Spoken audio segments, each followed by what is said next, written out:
Topic गुप्त काल। संस्थापक श्री गुप्त। 240 के अंदर इसकी स्थापना की थी। साकेत इसको बनाया था राजधानी, इसको बनाया था राजधानी। साकेत को ही का पहले नाम था मृगशिखावन। साकेत का सबसे पहले नाम था मृगशिखावन, फिर इसका नाम साकेत हुआ, यानी वर्तमान में यह अयोध्या है। यहाँ पर यह लिच्छवियों के सामंत से, सामंत किसके, जो लिच्छवी राजवंश है उनके। सामंत राजा अपने नीचे कुछ अधिकारी लोग छोड़ते थे और उनके अंडर में कुछ ज़मीन और इलाका था उनको, और साथ में सामंतों को क्या कुछ अधिकार भी विशेष देते थे। राजा के लिए किसी एक भूभाग का, इलाके का कर वसूल का काम है वो सामंत करते थे। इनके पास सेनाएं होती थी और कालांतर में ये जो अपनी सेना है वो बड़ी करके और खुद एक किसी भी नगर विशेष का खुद राजा बन जाया करते थे ये, ठीक है। इस राजवंश का दूसरा राजा आएगा घटोत्कच। घटोत्कच, देखो घटोत्कच है, यह श्रीगुप्त का बेटा था, श्रीगुप्त का पुत्र, और इसने महाराजा की उपाधि धारण की थी। बस इतना ही ध्यान रखना है कि इसने कौन सी उपाधि धारण की थी, महाराजा की, और कोई खास इनके समय की घटना नहीं है। इसके बाद में तीसरा राजा आएगा चंद्रगुप्त प्रथम। चंद्रगुप्त फर्स्ट, ठीक है। चंद्रगुप्त राजगद्दी पर बैठेगा 319 में, यह खास डेट है इसकी। चंद्रगुप्त राजा कब बनेगा, 319 में। जब राजा बना इस समय चंद्रगुप्त ने गुप्त संवत की स्थापना की थी, और गुप्त संवत कब चलाई, 319 के अंदर चलाई थी। गुप्त संवत कब चलाएगा, 319 के अंदर चला देगा। इसके साथ साथ इसने महाराजा धीराज की उपाधि धारण कर ली थी। कौन सी उपाधि, यह उपाधि का ध्यान रखना, महाराजा धीराज, यह उपाधि धारण कर लेगा। कर ली उपाधि धारण। फिर इन्होंने अपने समय में सोने के सिक्के चलाए थे।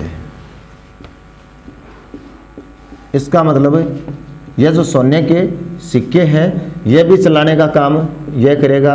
हालांकि इसका मतलब यह नहीं है कि भारत में सबसे पहले सोने के सिक्के यही चलाए थे। इस गुप्त वंश से पहले कनिष्क का टाइम आएगा तो भारत में सबसे पहले सोने का सिक्के चलाने वाला व्यक्ति था कनिष्क, ठीक है। नेक्स्ट, इनके बाद में आएगा समुद्रगुप्त, तो इस वंश का समुद्रगुप्त। समुद्रगुप्त यह राजा आएगा तो इस वंश का सबसे शक्तिशाली और होनहार राजा होगा। इस कारण दिग्विजय के कारण इनको कहा जाता है भारत का नेपोलियन। भारत का नेपोलियन। वैसे नेपोलियन था वो फ्रांस का था, और नेपोलियन एक अपने आप में संज्ञा बन गई है। नेपोलियन कभी युद्ध में हारे नहीं थे, विश्व विजेता का खिताब है वो नेपोलियन को मिला था। वैसे ही भारत में समुद्रगुप्त विजय हारा नहीं, इस कारण इनको भारत में, और कहने वाले का नाम था P.A. स्मिथ।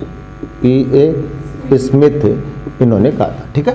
और उसके बाद में इनके दरबार में एक कवि था हरिसेन, यह इनका दरबारी कवि था, और दरबारी कवि ने आत्मकथा लिखी थी समुद्रगुप्त की, ठीक है। समुद्रगुप्त की आत्मकथा, और उसका नाम था प्रयाग प्रशस्ति। प्रयाग प्रशस्ति, देखो प्रयाग प्रशस्ति का मतलब होता है किसी राजा की प्रशंसा में लिखा गया लेख। तो इसके अंदर है क्या, जो समुद्रगुप्त ने अपने समय में जितने भी विजय की तो उनका पूरी विजयों का उल्लेख है। प्रयाग के पास में स्थान है कौन सा, कौशाम्बी है, कौशाम्बी नाम सुना है ये, ठीक है। तो प्रयाग है ना, ये इलाहाबाद ही है, इलाहाबाद।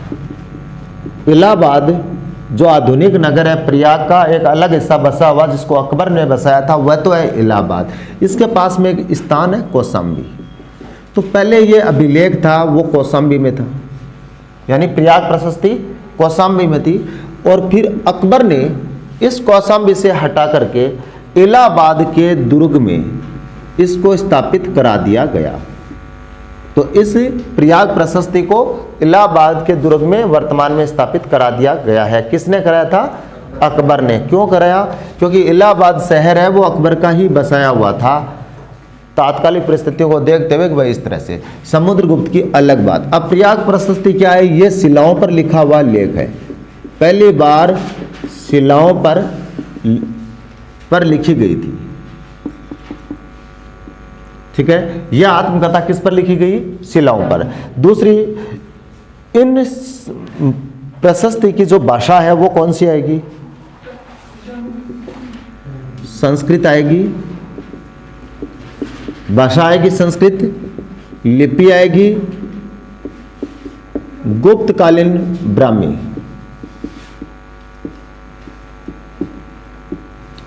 गुप्तकालीन ब्राह्मी आएगी। प्रयाग प्रशस्ति की ऊंचाई कितनी आएगी?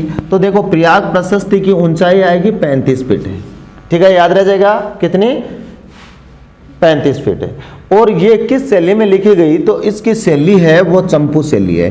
देखो, चंपू शैली क्या होती है कि कोई भी रचना अगर गद्य और पद्य में दोनों में लिखी जाती है तो उसको अपने चंपू शैली कहते हैं। तो प्रयाग प्रशस्ति की शैली है वो चंपू है। इसका मतलब ये गद्य और पद्य दोनों में लिखी गई है। अब दूसरी बात क्या है कि समुद्रगुप्त राजस्थान की बात करें तो इसने राजस्थान में भरतपुर जिला है। अपने यहाँ पर मैडम भी बैठे। मैडम जी, भरतपुर गए हो ना आप? नहीं हो? क्यों नहीं हो? तो राजस्थान में भरतपुर है। देखो, भरतपुर वैसे बसाएगा सूरजमल जाट। और भरतपुर के अंदर एक जगह है बयाना। है क्या? स्वाति जी जोर से बोलो, दिखा। है। तो बयाना के अंदर दुर्ग है। बयाना में क्या है? दुर्ग है। इसके अंदर, इस बयाना दुर्ग के अंदर समुद्रगुप्त ने राजस्थान का पहला विजय स्तंभ बनाएगा। इस जगह विजय स्तंभ, ध्यान रखना, राजस्थान का पहला विजय स्तंभ कहां बना है? तो वो भरतपुर में बना है, बयाना दुर्ग के अंदर। तो इससे यह विदित होता है कि समुद्रगुप्त का राज राजस्थान की धरती पर भी रहा है। और ध्यान रखना, वैसे विजय स्तंभ का प्रश्न आएगा तो विजय स्तंभ कहां? विजय स्तंभ आएगा चित्तौड़गढ़ में। विजय स्तंभ आएगा चित्तौड़गढ़ में। 1540 में चित्तौड़गढ़ में बनाएगा कुंभा। लेकिन यह विजय स्तंभ है वो समुद्रगुप्त में बनाएगा, जो राजस्थान की धरती पर राजस्थान का पहला विजय स्तंभ होगा। खैर, इतनी ही बातें हैं इसकी। और इसके बाद में चंद्रगुप्त सेकंड। समुद्रगुप्त याद रह गया शायद? चलो, गुप्त काल का अगला, समुद्रगुप्त के बाद में अगला राजा आएगा चंद्रगुप्त सेकंड, यानी चंद्रगुप्त द्वितीय, या आप इसको कह सकते हैं चंद्रगुप्त विक्रमादित्य। चंद्रगुप्त विक्रमादित्य बहुत ही शानदार सा है। देखो, इसके अन्य नाम दो आएंगे। एक तो अन्य नाम में इसका याद रखना देवगुप्त, एक आएगा देवराज। ये देवगुप्त और देवराज किसके नाम थे? समुद्रगुप्त के। माता क्या नाम था? दत्त देवी। दत्त देवी। और पिता कौन है? समुद्रगुप्त है। तो पिता है समुद्रगुप्त, पिता है समुद्रगुप्त, माता है दत्त देवी। इनके दरबारी कवि थे एक, जिसका नाम था विशाख दत्त। इनका दरबारी कवि।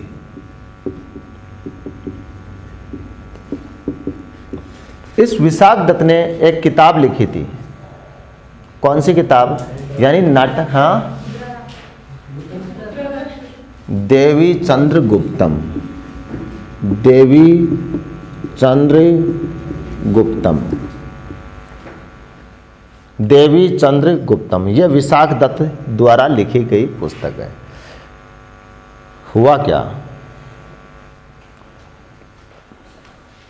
हुआ ये कि इस समुद्रगुप्त के बाद, इस चंद्रगुप्त से पहले इसी चंद्रगुप्त का एक भाई और है जिसका नाम था रामगुप्त। यह याद रह जाएगा। यह रामगुप्त है वो चंद्रगुप्त से बड़ा है। समझ गए? रामगुप्त कौन है? चंद्रगुप्त का बड़ा भाई है। तो चंद्रगुप्त से पहले रामगुप्त इस गद्दी पर बैठेगा। रामगुप्त की पत्नी का नाम था ध्रुव देवी। यह भी रह जाएगा याद। कौन है? ध्रुव देवी। यह किसकी पत्नी है? रामगुप्त की। हुआ क्या कि उस समय शकों का आक्रमण हुआ था। रामगुप्त के ऊपर शकों ने बोला आक्रमण। शकों ने आक्रमण बोला तो शकों से रामगुप्त हो गया पराजित। ठीक है, इतनी बात याद रह जाएगी। शकों से हार गया तो यह पराजित हो गया। पराजित होने के बाद में संधि स्वरूप इन शकों ने ध्रुव देवी की डिमांड कर ली। किसकी? ध्रुव देवी की, कि भाई आप अपनी पत्नी है वो हमें दे दो। तो इस रामगुप्त ने कर दी हाँ, कि चलो ठीक है दे देंगे, आप छोड़ दो। अब इस बात की खबर है वो लगती है चंद्रगुप्त को। इसको चंद्रगुप्त को लगी ये खबर कि भाई अब ये कौन है? चंद्रगुप्त की भाभी है रियल। यह चंद्रगुप्त की भाभी है। इसको खबर लगती है कि भाई इस तरह से इनके साथ में संधि हो गई। तो सबसे पहले यह आया इसके पास, बातें जीते करके और बताई, कहानी को नहीं पूछी कि किस तरह से है, कहाँ कब वो लेने के लिए आएंगे। तो इन्होंने पूरी कहानी बता दी। पूरी कहानी बताने के साथ में क्या किया कि ये इन्होंने निकाली कटार अपनी और रामगुप्त जी का 2 डबर करके छोड़ दिए। चाल इनको तो कर दिया। अब दूसरी बार इनको तो अपने भाई की हत्या कर दी। क्यों कर दी? कि इसने अपनी जो भाभी है उसको युद्ध के डर से उनको सौंपने का वादा कर लिया। ठीक है, इस साइड में शक आए। शक आने के बाद में शकों को हराया, और जैसे ही शकों को हराया किसने? चंद्रगुप्त ने। तो उसके बाद में एक उपाधि धारण करेगा ये सक्कारी की। अब याद रखना, सक्कारी की उपाधि किसने धारण की? चंद्रगुप्त ने दे। देखो इसको अपने तोड़ेंगे ना तो ये पद बनेगा शकधन अरि। शकधन अरि। शक का तो मतलब शक होता है, अरि का मतलब होता है दुश्मन। देखो जब छोटी री है ना तब तो दुश्मन हो, दुश्मन। अगर री बड़ी आएगी ना तो इसका मतलब यह स्त्री के लिए संबोधन होगा। अरे सुनती हो, एक कप चाय बनाओ, बोलते ना से। तो वो अरे तो स्त्री इसलिए छोटी री है। ठीक है, अब बाद में क्या हुआ? ये मर गया, शकों को हरा दिया। ये ध्रुव देवी थी। इस ध्रुव देवी के साथ में आज वर्तमान में कहें तब तो कहा कि भाई देवर चूड़ी पहन ली। देवर ने चूड़ी तो फिरा हुआ भाभी की, आई तो सोनेड़ी है सारी है, लेकिन बी टाइम आलो सा शादी ध्रुव देवी के साथ में कर ली शादी। कर ली किसने कर ली? चंद्रगुप्त ने। अब देखो चंद्रगुप्त ने जैसे शादी की, यहां जो ये नाटक लिखा था ना अभी मैंने, देवी चंद्र गुप्तम विशाख, ये जो देवी है इसमें कौन सी देवी है? ध्रुव देवी। तो ध्रुव देवी और चंद्रगुप्त इन दोनों का जो प्रणय लीला है उसका पूरा का पूरा वर्णन है वो इस नाटक के अंदर इसी के दरबारी कवि ने किया था। ओके,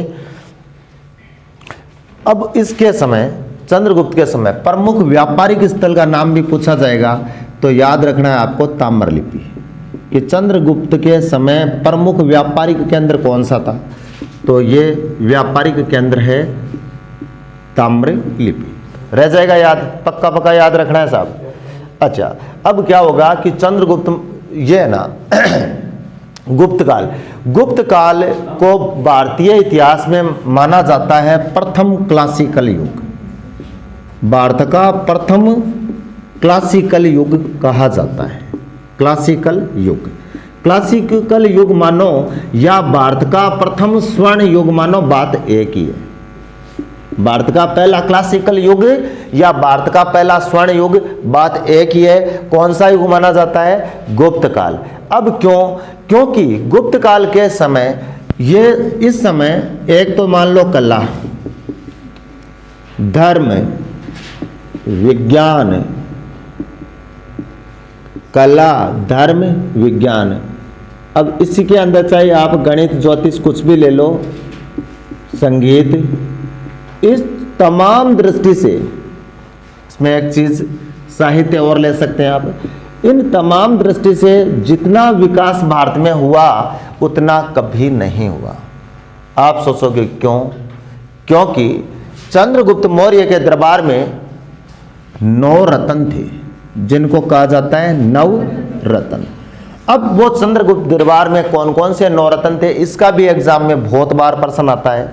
देखिए, सबसे पहले एक आएगा कालिदास। देखो, पहला कौन होगा? कालिदास, ठीक है। दूसरा शपणक आ गया। तीसरा शंकुक, शंकुक। चौथा धन्वंतरी। पांचवा अमर सिंह। हाँ जी, और कोई? वराह मिहिर। वराह, शाबाश गोमती, बहुत होशियार है तुम। और कोई है? ना ना, यह, हाँ, वो गए टे के पर। ओ देखो दिखे नाम। अब एक आएगा बेताल भट्ट। बेताल भट्ट, आपने सुना होगा कि विक्रम बेताल नाम का एक धारावाहिक चलता था। तो ये था साहब आपके, कितने हो गए? 9। एक बच गए, एक बच गए, वो 9वां लिख दो, वर रुचि। आ लो साहब, ए लो 9, वर रुचि, ठीक है। सबका आ गया समझ में? अब देखो आगे, गुप्त काल के ये तो थे सबसे बड़े विद्वान। अब उसके समय में विदुषी, कुछ विदुषी महिलाएं भी थी। देखो, उस समय की 3 विदुषी महिलाओं का चर्चा है, वो अक्सर होती है। एक तो शिला,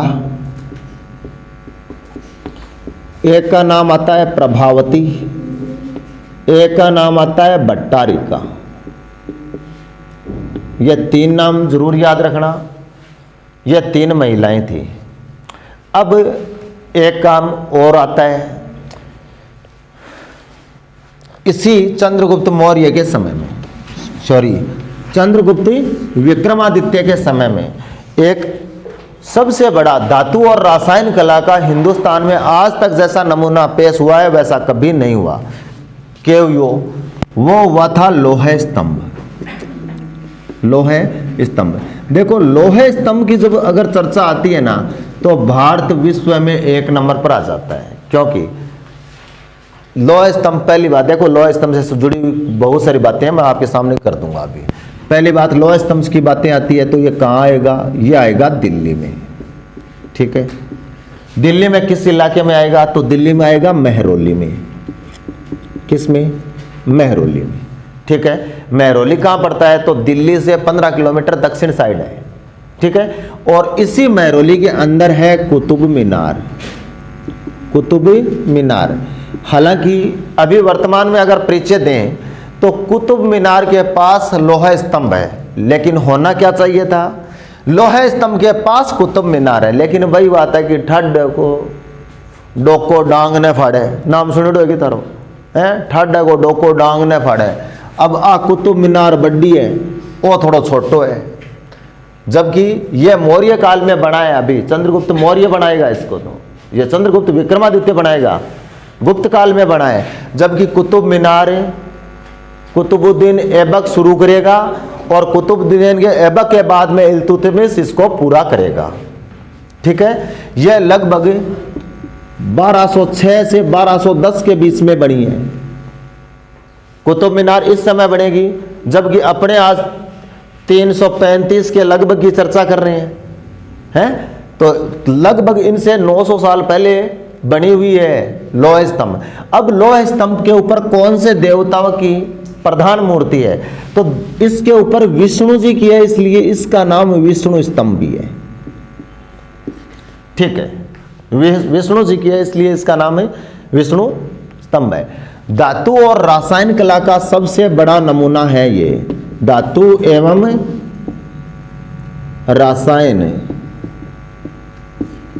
कला का सर्वोपरि नमूना, या नमूना कह दो या उदाहरण कह सकते हैं आप। कारण क्या है कि इसके ऊपर आज तक जंग नहीं लगा है, जंग नहीं लगा है। नहीं तो अपने लोहे के ऊपर थोड़ा सा बार छोड़ के देखो, थोड़ी सी वर्षा की बूंद गिर जाए, हो गया, पानी जरा सा लग गया तो लगने के साथ में भी क्या है, हाथों हाथ ही जंग आ जाएगा है। अब देखो इसकी ऊंचाई कितनी है, तो इसकी ऊंचाई आएगी 23 फीट और 8 इंच। 23 फीट और 8 इंच यह ऊंचा है। व्यास है इसका 16 इंच। व्यास कितना, 16 इंच। वजन कितना है इसमें, 6 टन है। वजन कितना है, 6 टन है। अच्छा, लिपि कौन सी है, इस पर ब्राह्मी लिपि लिखी हुई है। भाषा कौन सी है, संस्कृत है। भाषा कौन सी आ गई, संस्कृत आ गई। और क्यों बनाया, तो गुजरात का था रुद्र सिंह सेकंड। देखो ये रुद्र सिंह द्वितीय था, इनके ऊपर विजय प्राप्त की थी जो गुजरात का था। इस उपलक्ष्य में लोह स्तंभ का निर्माण कर दिया गया था। ठीक है, और इसी के उपलक्ष्य में इन्होंने एक काम और भी किया था, चांदी के सिक्के भी चलाए थे। जो चंद्रगुप्त था ना, इसने क्या किया था, चांदी के सिक्के भी इसी समय चला देगा। तो कुल मिलाकर थोड़ी थोड़ी बात समझ में आ गई। मूलतः कौन से देवता को समर्पित है, विष्णु जी को। किस जगह, महरौली में। कितना टन व्यास, सॉरी कितना वजन है, 6 टन का वजन है। 6 टन का मतलब कितना किलो होता है, 600 है,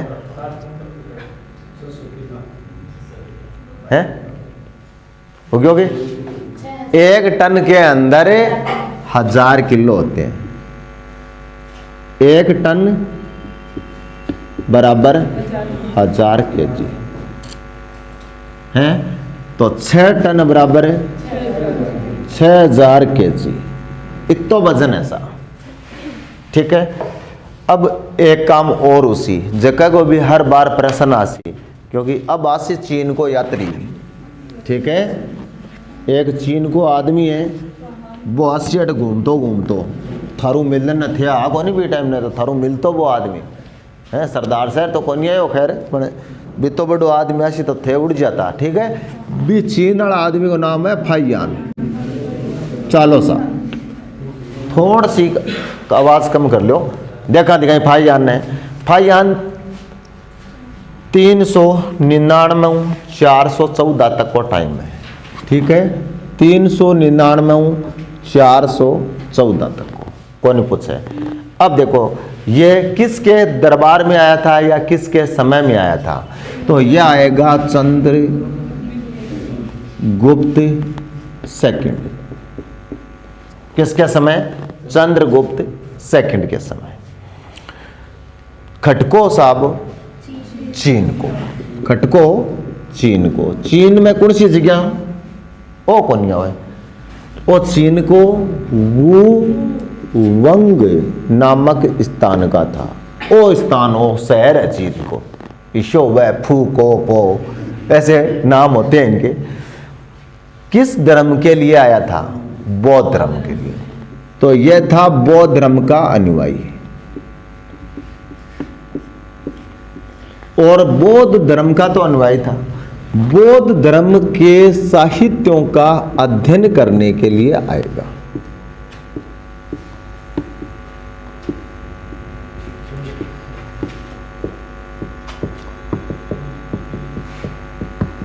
फाहियान क्यों आया था? तो बौद्ध साहित्य का अध्ययन करने के लिए भारत में ये आएगा। ठीक है, याद जरूर रखना कि ये भारत आने वाला कितने नंबर का? तो ये प्रथम चीनी यात्री है, प्रथम चीनी यात्री। देखो ज़्यादा उस समय उतनी दूर से आना बहुत बड़ी बात होती थी। तो पहला चीनी यात्री तो यह आएगा फाहियान, दूसरा आएगा ह्वेनसांग, तीसरा आएगा इत्सिंग। यह 3 चीनी यात्री जरूर है कि पहली बार भारत पर कौन आया था? तो फाहियान आएगा, दूसरा ह्वेनसांग और तीसरा इत्सिंग। ठीक है, ये 3 याद रखने हैं। चलिए ठीक है, अब इसने किताब लिखी थी, इसने किताब लिखी थी फा को की।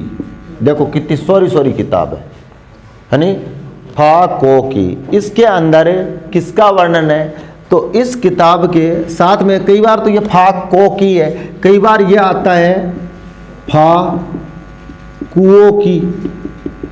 एक ही बात है। इसमें वर्णन किसका है? तो इसमें है बौद्ध राज्यों का वर्णन। ठीक है, किसका वर्णन है? बौद्ध राज्यों का वर्णन। फिर यह जब भारत में आया था तब तो यह सीधा आया था, लेकिन जाते समय एक किताब और लिखेगा, मेरी सिलोन यात्रा, मेरी सिलोन यात्रा। जब आया था भारत में तब तो यह आदमी आएगा स्थल मार्ग से। ठीक है, स्थल मार्ग का मतलब है जमीन पर चाल तो ही आयो, कद कई दूर पग्गा चाल्यो और कई दूर खटी घोड़ा गाड़ा पर चढ़ियो। ठीक है, यहाँ आयो। अब जाते टाइम वो आदमी जैसी मेरी सिलोन यात्रा। अब देखो सिलोन कब है? श्रीलंका ने। सिलोन किन कब है? श्रीलंका ने। आज भी आकाशवाणी किसकी स्टेशन है भी पर श्रीलंका ने सिलोन स्टेशन का नाम हो जाने चाहिए। और वो सिलोन ई टाइम नाम सिलोन हो, यूं पहले इको नाम हो सिंहल द्वीप।